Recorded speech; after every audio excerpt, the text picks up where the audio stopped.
दोस्तों, जंगली कोडर्स के इस ट्यूटोरियल में मैं आपको समझाने जा रहा हूं फॉर्म टैग क्या होता है और इनपुट टैग क्या होते हैं एग्जाम्पल के साथ। तो ट्यूटोरियल शुरू करने से पहले आपसे रिक्वेस्ट है, चैनल को जरूर सब्सक्राइब कर लीजिएगा, साथ ही बेल आइकन को जरूर प्रेस कर दीजिएगा जिससे मेरे हर लेटेस्ट ट्यूटोरियल के नोटिफिकेशन आपको मिलते रहें। तो मैं आपको प्रोजेक्ट के फोल्डर पे ले चलता हूं। यहाँ पर एक form.html एक फाइल बना रखी है मैंने, इसको मैं एडिटर पे ओपन करता हूं।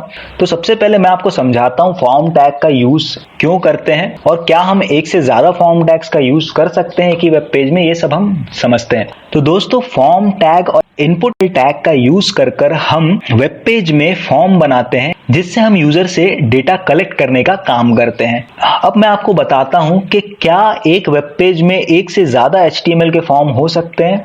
हाँ, एक या एक से ज्यादा HTML के फॉर्म आप यूज कर सकते हैं अपने वेब पेज में। डिपेंड करता है कि रिक्वायरमेंट क्या है, यानी कि किस टाइप का प्रोजेक्ट आप बना रहे हैं। तो चलिए अब मैं आपको एग्जांपल से समझाता हूं कैसे हम फॉर्म बना सकते हैं। फॉर्म बनाने के लिए HTML में फॉर्म टैग है, ये एक पेयर टैग है, इसलिए हमें ओपनिंग और क्लोजिंग टैग दोनों रखना पड़ेगा। इसके जो इंपॉर्टेंट एट्रीब्यूट है मेथड जो होती है गेट और पोस्ट होती है। बाय डिफॉल्ट होती है गेट।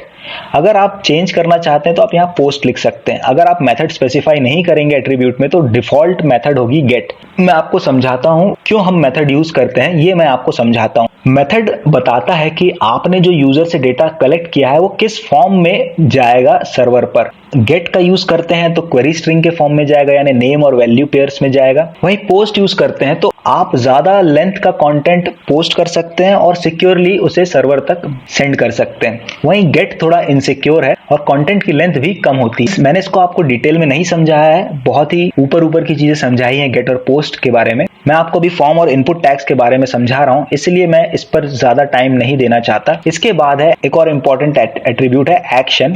अगर आप एक्शन स्पेसिफाई नहीं करते हैं और डेटा को सबमिट करते हैं तो सेम पेज पर डेटा सबमिट होता है। यहाँ पर एक्शन में आपको फाइल का नाम देना होता है। आप जो भी फाइल का नाम देंगे उस फाइल पर डेटा जाकर सबमिट होगा और उस फाइल में आप जो भी प्रोसेस कराना चाहते हैं वहां पर आप प्रोसेसिंग करा सकते हैं। तो मैं इसको form.html ही कर देता हूं। अगर मैं यहाँ एक्शन ना भी लिखूं तो बाय डिफॉल्ट फॉर्म डॉट यानी इसी सेम वेब पेज में डेटा सबमिट होगा। अब ये तो हमारा फॉर्म बन गया। मैं इस वेब पेज को ओपन कर लेता हूं वेब ब्राउजर पे।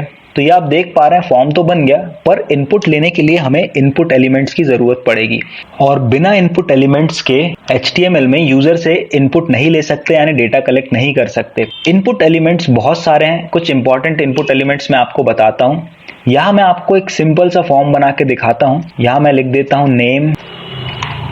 ये BR टैग जो होता है न्यू लाइन के लिए यूज होता है। अब अगला इनपुट रेडियो बटन है।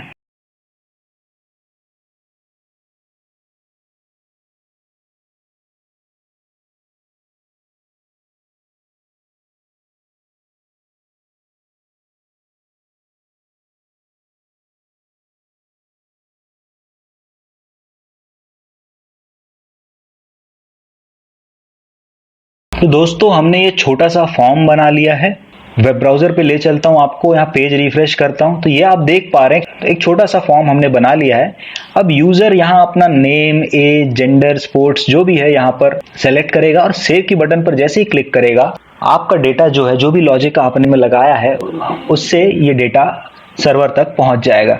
वैसे तो इनपुट एलिमेंट्स बहुत सारे हैं, टेक्स्ट एरिया है और भी सबमिट बटन है और भी बहुत सारे हैं। तो मैंने सिर्फ आपको फॉर्म टैग और फॉर्म कैसे बनाते हैं ये समझाने के लिए ये ट्यूटोरियल बनाया है। कोई भी डाउट हो आपको तो मुझे कमेंट करके पूछ सकते हैं। वीडियो को लाइक करिए, चैनल को सब्सक्राइब करना ना भूलिएगा। मिलते हैं आपसे अगले ट्यूटोरियल में।